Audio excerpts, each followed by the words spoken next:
Jeûner a historiquement été une action communément pratiquée par plusieurs religions et communautés. Par exemple, il y a le Yom Kippour pour les Juifs, le Carême pour les chrétiens et le Ramadan pour nous les musulmans. Le Ramadan est le 9e mois du calendrier islamique et est le plus important parce que c'est le mois dans lequel le Coran a été révélé au prophète Muhammad sallallahu alayhi wa sallam pour guider les gens et leur permettre de suivre la bonne voie. Le Ramadan est célébré par près de 1,6 milliard de personnes tout autour de la planète, représentant près d'un cinquième de la population mondiale. Il est considéré comme le plus béni mois de l'année où les musulmans prêtent attention à la prière, au sacrifice, à la charité, à l'autodiscipline et à l'empathie pour les moins fortunés, encourageant ainsi des actions de générosité. En effet, le Ramadan est le moment idéal pour renforcer l'amour de la religion.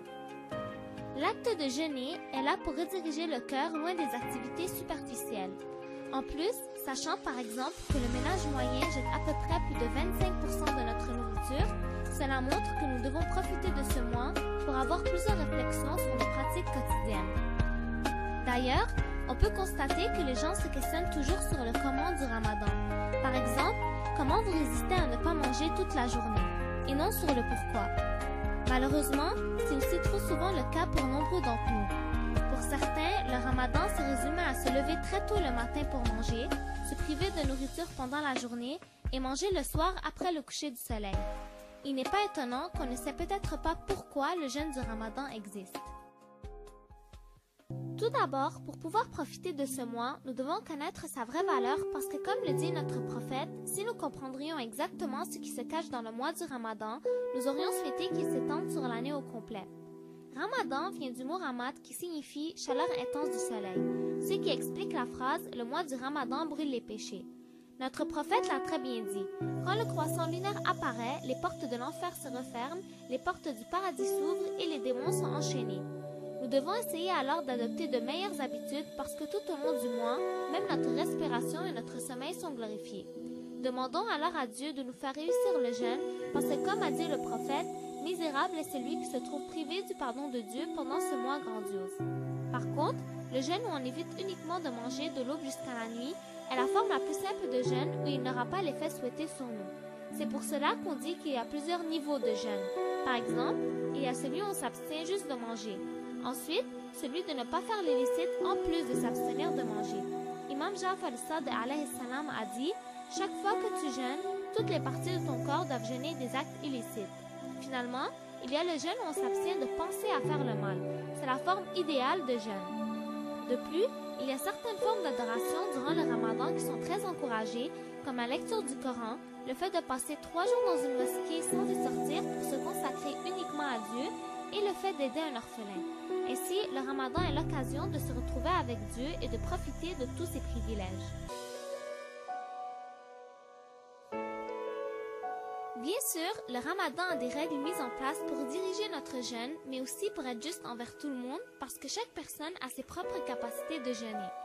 Pour commencer, il y a plusieurs manières de s'assurer que le mois du Ramadan a débuté.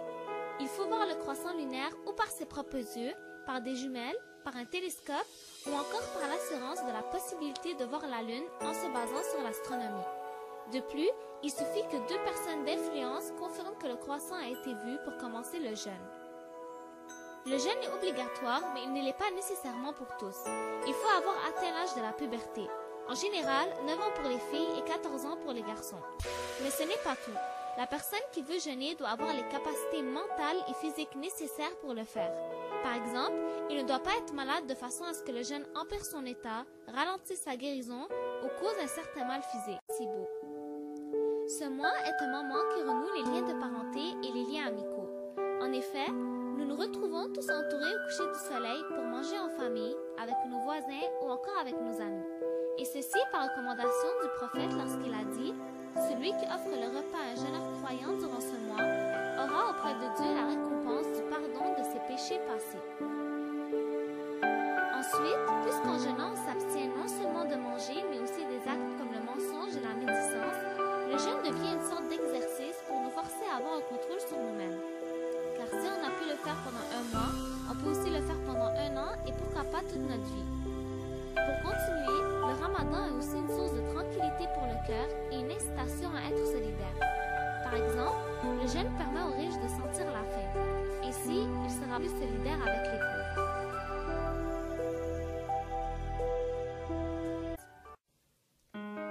On peut alors dire que le jeûne du Ramadan est une excellente école qui nous apprend la patience, la compassion, la générosité, l'amour du prochain et le bon comportement de la réconciliation. Il nous éloigne de tout égoïsme et de tout matérialisme. En plus, on voit que le jeûne n'a que de bons effets pour nous tous, que ce soit social ou médical. اللهم أهل علينا شهر رمضان بالأمن والإيمان والسلامة والإسلام والتوفيق لما تحب وترضى يا ذا الجلال والإكرام. اللهم أعنا فيه على الصيام والقيام.